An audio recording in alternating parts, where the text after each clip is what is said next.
Everybody, get ready to have fun. First, we're going to talk about the Sex and the City girls. One of them has been very, very naughty. We're going to talk to Nancy Kricorian. She's the Code Pink campaign coordinator, and she's going to tell us which one and what she's been up to. Nancy, welcome to the Young Turks. Hi.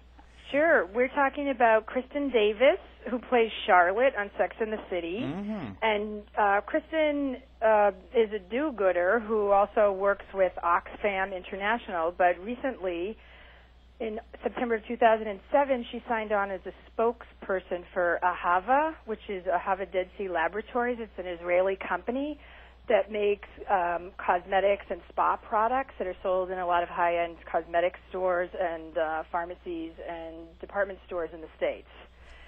And the problem is that Ahava's plant is based in the occupied Palestinian territory of the West Bank, and they exploit the natural resources, the Palestinian natural resources on the shores of the Dead Sea, and then label their products as saying they're made in Israel, that they're a product of Israel when they're actually a product of the occupied West Bank. I'm sure some will say, what's the big deal?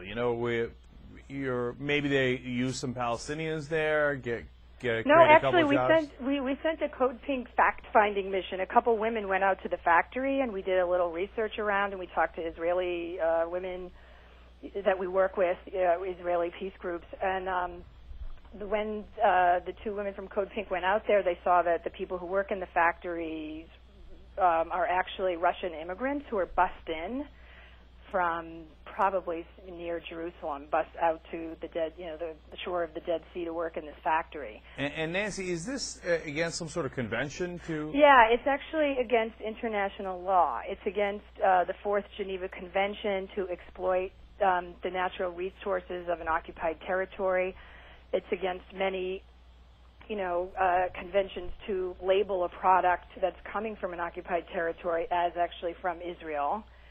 And it's basically based in an illegal settlement. All the Jewish settlements in the West Bank are illegal under international law, and this factory is based in a settlement. I'm curious, what was Kristen Davis's reaction when confronted with this? Well, we two of us in June, before we, when we just started thinking about doing this, we called the campaign Stolen Beauty. The Code Pink boycott campaign is called Stolen Beauty. Two of us went. We heard that Kristen Davis was going to be at Lord & Taylor on the cosmetics, the ground floor of Lord & Taylor for an Ahava event. So we went and brought a letter to her saying, we really, we think you're great. We love you on Sex and the City. We think it's great that you're an Oxfam ambassador. But why are you letting Ahava use your beautiful face and your good name to sort of whitewash their dirty products? Oh, damn. And how did she react to that? Not very well. We were briskly escorted out of the store. Well, you are Code Pink. Isn't that part of the M.O.? Like, you haven't done your job if you're not briskly removed from the premises. Yeah, I guess. But did Oxfam change using her as a spokesperson, given Well, what happened, which is really interesting to me, Kristen Davis signed the contract with Ahava in September of 2007, and she continued working as an Oxfam ambassador until the last, publicity release that came out with her name on it, doing something for Oxfam was December of 2008. So she was working with Ahava and with Oxfam for over a year. But in the meantime, Oxfam has come out very strongly against what they call settlement products, which are products that are made in the occupied territory, basically by Israeli profiteers. And Ahava is one of those companies. So we started our campaign. We went and tried to talk to Kristen at the beginning of June, and we launched our official Stolen Beauty campaign a few weeks ago.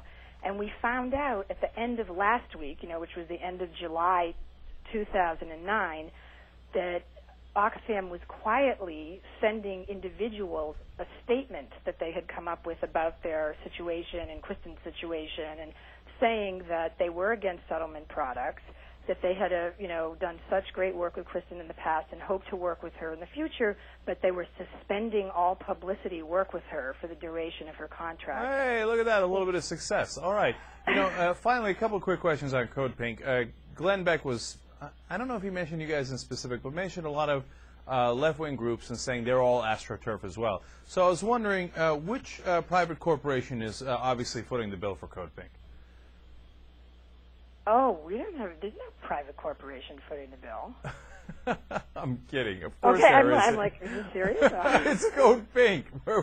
Why would any private corporation give you guys Want to have money? anything to do with this? You should see what they called us in the Post today. I mean, Right. So, okay. Now, in all seriousness, the final Yes. question is: how do you guys pick your things to do? I mean, you know, whether it's going to Don Rumsfeld and shouting "war criminal," or going to Charlotte and saying, "Hey, listen, you need to stop using products coming out of the." I mean, I had no idea that product was coming out of there, or that Kristen Davis was involved. How do you pick these topics? you know, the thing was we ended up choosing Ahava because we were just so horrified by what happened in Gaza in late December and January. And we just thought, we have to get involved. We have to do something around this issue. And there was a call by Palestinian groups in 2005 to have international boycott, divestment, and sanctions. So we thought, what can we do? We're women consumers. We can boycott something. What should we boycott? Why not a cosmetics company that is all its practices are against international law? Seems like a perfect fit. And then Kristen Davis is in there, and Oxfam is in there, and it's just like so many moving pieces. You just don't even know how to, where to start. But it seemed like a perfect. I see how that came about then. You know, since you're the campaign coordinator for Code Pink, I do have one final question for you, I've decided. Yes. The women who went after Rumsfeld at that little gathering, you know what I'm talking about? And they Yeah, started I shouting. know. That was my friends Medea and Des. We Right. we had dinner with them last night, and we were talking about that. Right. Now, I was going to say, are they like folk heroes now within the Code Pink circles? Well, yeah. Well, also Des is the one who put her hands covered with red paint in Condi Rice's face. Remember that one? Oh, so are they like the badasses of Code Pink? They are folk heroes, and they're incredibly admirable, and they have a higher tolerance for adrenaline than I have. Okay, all right. You know, I keep lying about the last question. How many people are in Code Pink? I don't know how you count them. We have over 150 local chapters. We have, 180,000 people on our email list. We have, Lord mercy. What'd you say? I said, Lord mercy. That's a lot of folks, don't it? Yeah. Okay, 180,000 people in Code Pink. I had no idea. Okay, all right. You go get them. And I support this, man. Hey, listen, you can't, they say, Israel says, oh, no, the occupied territories, what can we do, et cetera. I say, well, I know one thing you could do, which is not make money off of their resources. Good idea. So I say boycott Ahava. All right, now it's clear. Okay. And Nancy, thanks so much for coming on the Young Turks. We appreciate it. Okay, great to talk with you.